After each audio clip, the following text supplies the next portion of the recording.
মক্কা শরীফে কবর দিছে বড় আলেম, বিজ্ঞ আলেম, তার লাশ পর্যন্ত চলে গেছে আমেরিকায় একজন ইহুদির কবরে। আর আপনি আমি নবীর বিরুদ্ধে বারবার একটা করে কথা বলবো আর নবীর পক্ষে হয়ে কবরে আমরা নবীর সাফায়াত পাবো, এটা আশা করেন কিভাবে? আল্লাহ তাআলা বলেন, কুলিল্লাহুম্মা মালিকাল মুলকি তুতিল মুলকা মান তাশা ওয়া তানজিউল মুলকা মিম্মান তাশা ওয়া তুইজ্জু মান তাশা ওয়া তুযিল্লু মান তাশা বিয়াদিকাল খায়রি ইন্নাকা আলা কুল্লি শাইইন কাদির। সম্মানিত সুধী, আল্লাহ তাআলা বলেন, কোন মানুষকে যদি আমি আল্লাহ তাআলা সম্মান দিতে চাই, পৃথিবীর সমস্ত মানুষ যদি তোমরা মিলে ওই ব্যক্তিটাকে তোমরা অসম্মান করতে চাও, অপমান করতে চাও, আমি আল্লাহ তাআলার সঙ্গে তোমরা যুদ্ধ ঘোষণা করার পরেও তোমরা কোনোদিন এটা সম্ভব হবে না। আল্লাহ তাআলা বলেন, পৃথিবীর কোনো মানুষ কোনো কারণবশত যদি কোনো মানুষ আমি আল্লাহ তাআলাকে একবার যদি আমি আল্লাহ তাআলার কাছে মাথা নত করে দেয়, আমি আল্লাহ তাআলার কাছে যদি কোনো মানুষ একবার আমি আল্লাহ তাআলার কাছে নত হয়ে যায়, কি হয়ে যায়? নত হয়ে যায়।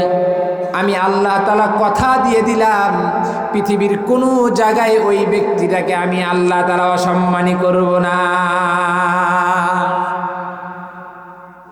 কিন্তু বন্ধুরা আমার, আজকে আপনি আমি দুনিয়ার যত মানুষ রয়েছি, সব মানুষগুলোর মেন্টালিটি শুধু একটাই হয়ে গেছে, আমার দুনিয়াতে আমি যেই গ্রামে বসবাস করি, আমি যেই ইউনিয়নে বসবাস করি, আমি যেই জেলায় বসবাস করি, আমি যেই বিভাগে বসবাস করি, আমি যেই দেশে বসবাস করি, আমার লো লেভেল থেকে হাই লেভেল পর্যন্ত যারা ক্ষমতায় থাকে, যারা সব সময় দাপট খাটিয়ে আমাদের সঙ্গে চলে, এই লোকগুলোকে যদি সম্মান করতে না পারি, তাহলে মনে হয় আমি এই দুনিয়াতে ঠিকঠাক বাঁচতে পারবো না।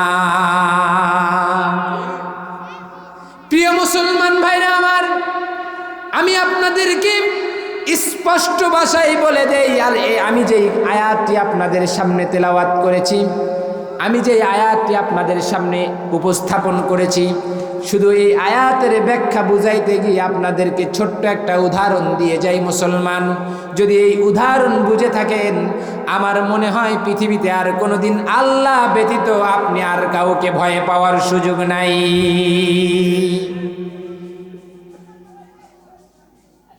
সৌদি আরব, সৌদি আরব তো চিনেন নাকি? চিনেন না? ব্যতীত আপনি আর কাউকে ভয় পাওয়ার সুযোগ নাই।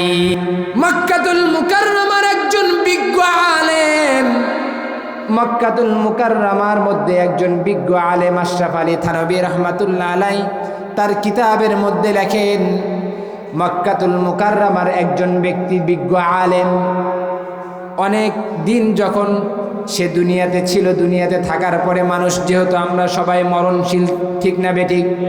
একদিন না একদিন মরতেই হবে আমাদের, এতে কোনো সন্দেহ নাই। হঠাৎ করে একদিন ওই বিজ্ঞ আলেমটা ইন্তেকাল করলেন। ইন্তেকাল করার পরে এমন বিজ্ঞ আলেম, যেই বিজ্ঞ আলেমের সঙ্গে নর্মাল কোনো মানুষ তার সঙ্গে কথা বলার চান্স নাই, সুযোগ নাই, এই রকম বিজ্ঞ আলেম। এটা কেন বলছি মুসলমান? আমরা যেই ব্যক্তির সঙ্গে মহাব্বত রাখি, যেই ব্যক্তিকে সম্মান করি, শ্রদ্ধা করি, এই জিনিসটা বুঝাইতে গিয়ে আপনাদেরকে ছোট্ট একটা মিসাল দিচ্ছি। এই মিসালটা যদি বুঝেন, তাহলে আমার মনে হয় সমস্ত কিছু আপনাদের ক্লিয়ার হয়ে যাবে। আমরা কার সঙ্গে ভালোবাসা করি, কাকে ভালোবাসি, কাকে সম্মান করি, কাকে শ্রদ্ধা করি, কাকে করতে হবে, কাকে করতে হবে না, এই বিষয়টা বুঝাইতে গিয়ে বলি, এই মক্কা শরীফের বিজ্ঞ আলেম যখন ইন্তেকাল করলেন, ইন্তেকাল করার পরে এই আলেমকে যখন দাফন করা হলো, কবরের মধ্যে যখন তাকে দাফন করানো হলো, দাফন করানোর পরে কিছুদিন পরে যখন দীর্ঘ একটা সময় অতিবাহিত হয়ে গেল, যাওয়ার পরে ওই বিজ্ঞ আলেমের বংশের মধ্যে আর একজন মহিলা মারা গেছে। কে মারা গেছে? একজন মহিলা ব্যক্তি মারা গেছে, যাওয়ার পরে তখন ওই তার এলাকার লোকেরা বা তার মানে ফ্যামিলির লোকেরা চিন্তা করলো, যেহেতু আমাদের এই আলেম অনেক দিন আগে মারা গিয়েছে, তাহলে তো মনে হয় তার কবরের মধ্যে আর কোনো কিছু, তার হাড্ডি হুড্ডি গুঁড়া কিছুই নাই, তাহলে আমরা যেহেতু আমাদের কবরস্থানের জায়গা শর্ট, তাহলে আমরা এই মহিলাকে তার কবরের মধ্যে দাফন করে দেই। বুঝতে পারতেছেন কি বলতেছি? বুঝতে পারতেছেন ভাই? ইয়াটা একটু কমাই দেন মনিটরটা। এই বিজ্ঞ আলেমের কবরটা যখন খনন করা হলো, খনন করার পরে আল্লাহু আকবার কাবীরা, আল্লাহু আকবার কাবীরা, কি দেখতে পেল মুসলমান? বিজ্ঞ আলেমের কবর খনন করার পরে দেখলো ওই বিজ্ঞ আলেমের কবরের মধ্যে তার কোনো লাশ নাই। বুঝতে পারতেছেন? একজন আলেম মারা গেছে। আজকে আমাদের একটা প্রবলেম হলো, শুধুমাত্র দাড়ি আর টুপি আর মাথায় টুপি আর গায়ে বড় জুব্বা দেখলে আল্লাহু আকবার, হুজুর আসসালামু আলাইকুম। সারা জীবন চুরি করছে, সারা জীবন মানুষের সঙ্গে বাটপাড়ি চিটারি করছে, মরার সময় এসে গায়ে বড় জুব্বা লাগিয়ে মাথায় টুপি লেগে দাড়ি রেখেছে, মানুষ মনে করে আয় আল্লাহ কি বড় আলেম। খোদার কসম, আল্লাহর সঙ্গে যদি বাটপাড়ি আর চিটারি করো, দুনিয়াতে পার পাইতে পারো মানুষের চোখের সামনে থেকে, আল্লাহর কাছে পার পাওয়ার কোনো সুযোগ নাই। কেমনে সুযোগ নাই? ভাবছেন বহুদূরে? না, বহুদূরে যাওয়ার প্রয়োজন নাই। জাস্ট তুমি মারা যাওয়ার পরে 1.5 থেকে 2 ঘন্টা সময় লাগবে। কয় ঘন্টা? তোমাকে খালি কবরে রাখতে সময় দিতে হবে, এরপরে হিসাব তোমার সাথে শুরু হবে। এ মুসলমান, আজকে আমরা ভালোবাসা করি, আমরা মানুষেরা ভালোবাসা করি, নবীর কথা আমরা শুনতে চাই না, নবীর সঙ্গে ভালোবাসা করতে চাই না, আল্লাহর ওলিদের সঙ্গে ভালোবাসা করতে চাই না। কারণ হলো আমরা মনে করি নবীর সঙ্গে ভালোবাসা করলে দুনিয়া পাওয়া যাবে না, আল্লাহর ওলিদের সঙ্গে ভালোবাসা করলে দুনিয়া পাওয়া যাবে না। এইটা ভেবে ভেবে আমরা এই কাজগুলো করি। মুসলমান, আপনাদের পায়ে 2 হাত দিয়ে বলি গো মুসলমান, দুনিয়াতে যেই কাজটাই করেন না কেন, আপনি কৃষক কোনো সমস্যা নাই, আপনি চাকরিজীবী আপনারও কোনো সমস্যা নাই, আপনি আইনজীবী কোনো সমস্যা নাই, হালাল এবং হারাম বেছে বেছে চলেন। এই জিনিসটা চলার পরে আল্লাহ রাসূলের সঙ্গে, আল্লাহর ওলিদের সঙ্গে মহাব্বত এবং ভালোবাসা করেন। একটি হাদিস আপনাদের সামনে আমি বলেছি, আলমারউ মাআ মান আহাব্বা, যার সঙ্গে যার মহাব্বত তার সঙ্গে তার কিয়ামত হবে। এই মহাব্বতের ভালোবাসার হাদিসটা বলতে গিয়ে মুসলমান, এই কোরআনের আয়াত এবং সম্মানের আয়াত এবং হাদিসের এই ব্যাখ্যাটা বুঝাইতে গিয়ে এই ছোট্ট উদাহরণটা আপনাদেরকে টেনে ধরতেছি। এই আলেমটাকে যখন তার কবরটা খনন করা হলো মুসলমান, কবর খনন করার পরে দেখা আল্লাহু আকবার কাবীরা, তার কবরের মধ্যে কোনো আলেমের লাশ নাই। দেখে তরতাজা, মনে হয় কয়েক ঘন্টা আগে বা কয়েক মিনিট আগে একটা মহিলাকে শোয়ায়ে রেখে গেছে। একজন পুরুষ মানুষ, আলেম, বিজ্ঞ আলেম, তার কবরটা খনন করার পরে দেখতেছে যে ওখানে পুরুষ মানুষের লাশ নাই, একজন আলেমের লাশ নাই, একজন মহিলা মানুষের লাশ। কিন্তু এই মহিলা মানুষেরটা যে লাশ, সেটা মনে হচ্ছে মাত্র কয়েক ঘন্টা আগে তাকে রেখে যাওয়া হয়েছে। এই জিনিসটা দেখার পরে মুসলমান, শুধুমাত্র বাংলাদেশ বাদ দিয়ে পৃথিবীর যত দেশ আছে, প্রত্যেকটা দেশের একটা নীতি আছে, তাদের চেহারা দেখলে বোঝা যায় এটা ওই দেশের মনে হয় মানুষ। ইন্দোনেশিয়ার লোক যদি দেখেন, তাহলে একজনের সঙ্গে আর একজনের দেখা হলে আপনার মনে হবে এরা মনে হয় ইন্দোনেশিয়ার মানুষ। সৌদির মানুষকে যখন দেখবেন, তখন ওদেরকে দেখলেই মনে হবে এরা সৌদির মানুষ। কিন্তু সমস্যাটা হলো শুধুমাত্র একবারে ভেজিটেবল হচ্ছে আমাদের বাঙালি, এদের মধ্যে ইন্দোনেশিয়ানও আছে, সৌদির মানুষও আছে, অস্ট্রেলিয়ার মানুষও আছে, সব ধরনের মানুষই আছে। কথা ভুল বলছি? নাই, বাঙালির মধ্যে সব আছে, বিশেষ করে আমরা যারা বাঙালি। কবর খনন করার পরে দেখা গেল ওই কবরের মধ্যে একজন তরুতাজা, একবারেই তরুতাজা একটা লাশ, যেই লাশটা মনে হলো কিছুক্ষণ আগে ওই কবরের মধ্যে রেখে যাওয়া হয়েছে। কিন্তু প্রবলেমটা হলো ওই যে লাশটা, ওই লাশটা তো সৌদির লাশ না। যেই লাশটা রাখা হয়েছে এটা তো সৌদির কোনো মানুষের মনে হয় না, কারণ তার ফেস বলে দিচ্ছে এটা সৌদির কোনো মানুষ না। এক পর্যায়ে যখন ওই সময় তো ক্যামেরা মোবাইল ছিল না, তো কিছুক্ষণ অনেক মানুষ জড়ো হয়ে গেল। যাওয়ার পরে ওখানে একজন ব্যক্তি এসে বলল, দাঁড়াও, তোমরা যে লাশটা দেখতে পাচ্ছ আমাকে একটু লাশটা দেখার সুযোগ করে দাও, যদি আল্লাহ তাআলা চায় হয়তো বা আমিও লাশটা চিনতে পারি। সম্মানিত মুসলমান, কথাগুলো দিল দিয়ে বুঝবেন। এই যে মহিলার লাশ, এই লাশটা কোনো সৌদির লাশ না, এটা হলো আমেরিকান একটা মেয়ের লাশ। তবে যেই ব্যক্তিটা বলল আমাকে একটু দেখার সুযোগ করে দেন, এই কথাটা বলার পরে যখন এই যে মহিলার লাশটি দেখতে পেল, দেখার পরে ওই যেই ব্যক্তিটা বলল আমাকে একটু দেখার সুযোগ করে দেন, আমি একটু লাশটা দেখি, এই পুরুষটা দেখার পরে তখন ওই পুরুষটা বলল যে এই লাশটাকে আমি চিনি। এতগুলো মানুষের মধ্যে কেউ যখন কোনো কথা বলে না, হঠাৎ করে একজন পুরুষ উঠে বলল আমি এই লাশটাকে চিনি। তখন তাকে সকলেই মিলে জিজ্ঞাসা করলো, কেমনে চেনো, কিভাবে চেনো, আমাকে একটু বলো, আমাদেরকে বলো। তখন এই ব্যক্তি তার জবান দিয়ে বলতেছে, আমি যখন কিছুদিন আগে, আমি আজ থেকে 5 বছর আগে বা 10 বছর আগে এই মেয়েদের বাড়িতে, এই মেয়েরা আমেরিকার মধ্যে অনেক বড় লোক, তারা অনেক বড় মানুষ, তাদের বাড়িতে আমি কাজ করতাম। কাজ করতে করতে এক পর্যায়ে আমার ইসলামের ভালোবাসা এবং মুসলমানের ভালোবাসা দেখে, মুসলমানদের কাজকর্ম দেখে এই মেয়েটা আস্তে আস্তে আস্তে আস্তে ইসলামের কাজগুলো দেখতে দেখতে এক পর্যায়ে এই মেয়েটাকে ইসলামটা ভালো লেগে যায়। লাগার পরে আমার সঙ্গে সে পরামর্শ করার পরে এক পর্যায়ে আমি এই মেয়েটাকে বললাম, তাহলে তুমি মুসলমান হয়ে যাও। এই প্রস্তাবটা তাকে দেওয়ার পরে সেই মেয়েটা আমার কাছে চুপি ভাবে আমার কাছে মুসলমান হয়ে যায়। কিন্তু দুঃখজনক বিষয় হলো, আমি তাদের এই মেয়েটা যখন আমার কাছে মুসলমান হয়ে যায়, যখন মুসলমান হয়েছে ওই সময় আমি তাদের বাড়ির কাজের লোক ছিলাম, বিধায় আমি কোনো আওয়াজ করার চান্স পাই নাই। বুঝতে পারছেন? এই মেয়েদের বাড়ি কি কাজের লোক, কিন্তু ইসলামের ভালোবাসা দেখে, মানে ইসলামের কাজকর্ম দেখে মেয়েটা ইসলামের প্রতি ভালোবাসা তার জন্ম নিয়েছে। জন্ম নেওয়ার পরে এবার এই মেয়েটা মানে মুসলমান হয়ে গেছে। আর বর্তমান আমরা যারা আছি, আমরা শুধু মুসলমান দাবি করি, মুসলমান দাবি করে একজনের ঘরের মধ্যে আগুন লাগাই দেই। একজন মুসলমান আর একজন মুসলমানের ঘরের মধ্যে কিভাবে আগুন লাগাইতে পারে? এটা ইসলাম কখনো সমর্থন করে না, কখনোই করে না। তুমি কিসের মুসলমান? একজন মুসলমান কখনো আর একজন মুসলমানকে কষ্ট দিতে পারে না, কখনোই কেউ দেখাইতে পারবে না, কোনো হাদিসে কোরআনে কোথাও নাই।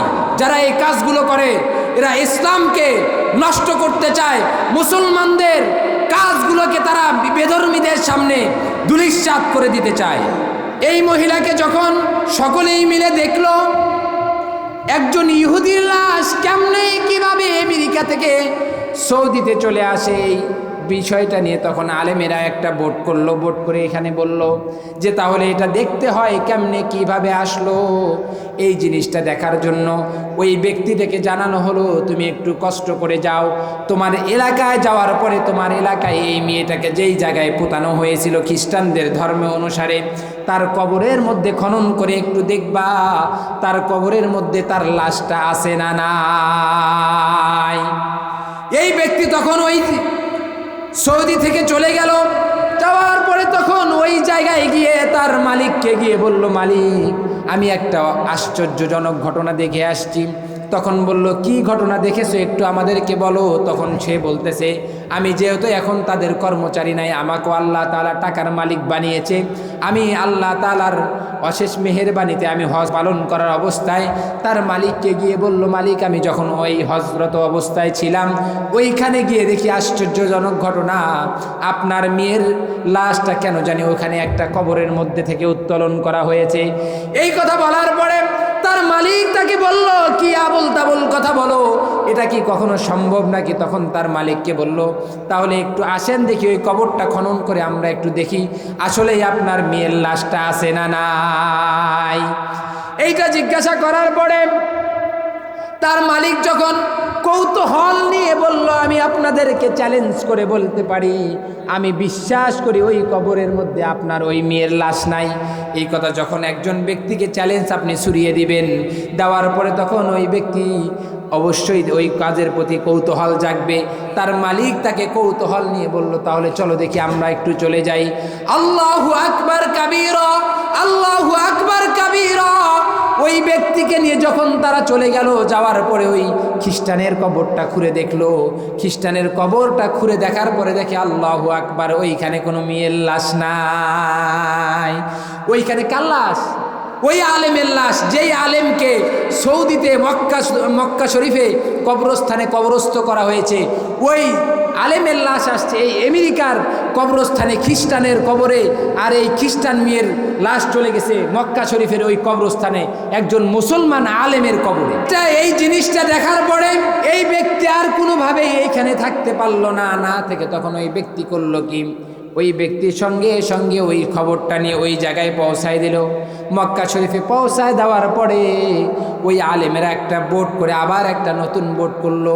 বোট করার পরে তাকে জিজ্ঞাসা করলো, মানে ওই ব্যক্তিকে বলল যে ঠিক আছে, আমরা এটা একটু গবেষণা করি, এই রকম কেন হলো, এই রকম তো হওয়ার কোনো কারণ নাই। এই জিনিসটা বলার পরে তখন তারা বোট করে প্রত্যেকটা জিনিস তার খুঁজে খুঁজে দেখলো। সে কখনো নামাজ কাজা করে নাই, সে কখনো হজ যখন পালন করার দরকার ছিল হজ পালন করেছে। তারপরে তার যখন জাকাত দেওয়ার প্রয়োজন ছিল সে জাকাতও দিয়েছে, সমস্ত কিছু ঠিক করেছে।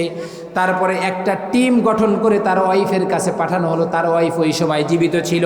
তার ওয়াইফের কাছে পাঠানোর পরে ওই ব্যক্তিকে জিজ্ঞাসা করা হলো, তার ওয়াইফকে জিজ্ঞাসা করা হলো, আচ্ছা বলো তো দেখি, তোমার হাজবেন্ডের এই রকম অবস্থা দেখেছি, তাহলে একটু তুমি আমাদেরকে বলো, তোমার হাজবেন্ডের কোনো দুর্বল বিষয় কি তুমি জানতা? তখন তার ওয়াইফ ডাক দিয়ে বলল, আল্লাহু আকবার, আমার হাজবেন্ডের মতো হাজবেন্ড পৃথিবীতে একটাও ছিল না। আমার হাজবেন্ড এতটাই নেককার বান্দা ছিল। আমার মোহরানার বিষয়ে এবং আমার যে হক আছে, আমার হকের বিষয়ে সে অনেক অ্যালার্ট ছিল। আমার হকটা পর্যন্ত সে কখনো আমার সঙ্গে বেইনসাফি করে নাই।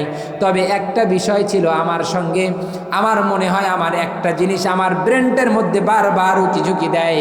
একটা জিনিস আমার ব্রেনকে বারবার সিগন্যাল দেয়, সেটা হলো আমার হাজবেন্ড যখন আমার সঙ্গে মুজামাআত, অর্থাৎ আমার সঙ্গে মানে মুজামাআত রাত্রে যখন আমার সঙ্গে মিলিত হওয়ার পরে আমার হাজবেন্ড যখন সকালবেলা উঠে ফজরের নামাজ ঠিকই পড়তো, গোসলটাও ঠিকই করতো, নাপাক অবস্থায় কখনো সে বাহিরে যেত না।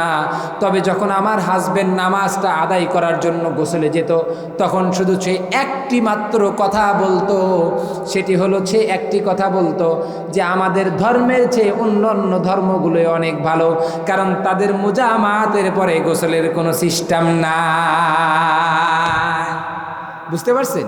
শুধুমাত্র মুসলমান, তার নামাজ ঠিক ছিল, তার হজ ঠিক ছিল, তার জাকাত ঠিক ছিল, সব ঠিক ছিল, তার কোনো জিনিসের মধ্যে কমতি ছিল না। শুধুমাত্র একটা ইহুদিদের ধর্মের একটা জিনিসকে সে ভালোবাসতো না। মুসলমানের কাজটাও সে পালন করত, সে শুধুমাত্র সেই জিনিসটাকে চয়েস করার কারণে তার যদি এই অবস্থা হয়, আমি ওই মুসলমানদেরকে জানতে চাই, ওই মুসলমানদেরকে জিজ্ঞাসা করতে চাই, আমরা যেই ভালোবাসা, যাদের সঙ্গে ভালোবাসা করি, আমাদের নেতার সঙ্গে ভালোবাসা করি এবং সবার যাদের সঙ্গে ভালোবাসা করি, তাদের অবস্থা কোথায় যে দাঁড়ায়? তাহলে আমরা কি আসি? মক্কা শরীফে কবর দিছে বড় আলেম, বিজ্ঞ আলেম, তার লাশ পর্যন্ত চলে গেছে আমেরিকায় একজন ইহুদির কবরে। আর আপনি আমি নবীর বিরুদ্ধে বারবার একটা করে কথা বলবো আর নবীর পক্ষে হয়ে কবরে আমরা নবীর সাফায়াত পাবো, এটা আশা করেন কিভাবে? এজন্য মুসলমান, আপনাদেরকে হাত জোর করে রিকোয়েস্ট করে যাই, একটা জিনিস বারবার বলে যাই, যা করেন দিনে কমপক্ষে নবীর উপরে, নবীর সঙ্গে বেয়াদবি কখনোই করিয়েন না। আর একটা স্পষ্ট হাদিস বলে দেই, সেটা হচ্ছে, আপনি আমি আমাদের সঙ্গে যদি কেউ বেয়াদবি করে, আপনাদের সঙ্গে কেউ বেয়াদবি করে, আপনার কাছে গিয়ে যদি মাফ চায়, আপনি মাফ করার ক্ষমতা রাখেন। আপনার কাছে বেয়াদবি করছে, আপনি মাফ করতে পারেন। কিন্তু নবীর সঙ্গে যদি কেউ বেয়াদবি করে, আপনার কাছে মাফ চাইলে আপনি মাফ করার কে? আপনি মাফ করার কে? বারবার আপনি নবীর সঙ্গে বেয়াদবি করবেন, জাতির কাছে মাপ চাবেন, খোদার কসম এই মাপ জীবনেও হবে না, হবে না, হবে না, কোনোদিন হওয়ার সুযোগ নাই। আপনি মাফ করার কে? আপনি মাফ করার কে? নবীর সঙ্গে কোনো রকম বেয়াদবি চলবে না, কোনো রকম না। আপনারা যে যেখানেই থাকেন, যেভাবেই থাকেন, নবীর সঙ্গে বেয়াদবি কখনোই মেনে নেওয়া সম্ভব না। কথা বলতে হবে সম্ভব। আল্লাহ তাআলা আমাদের সকলকে নবীর ভালোবাসা, আল্লাহর ওলিদের ভালোবাসা আমাদের অন্তরের মধ্যে পয়দা করার তৌফিক দান করুক। আল্লাহ তাআলা আমাদের সকলকে ওলিদের দরবারে বেশি বেশি যাওয়ার তৌফিক দান করুক। সকলেই বলেন আল্লাহুম্মা আমিন।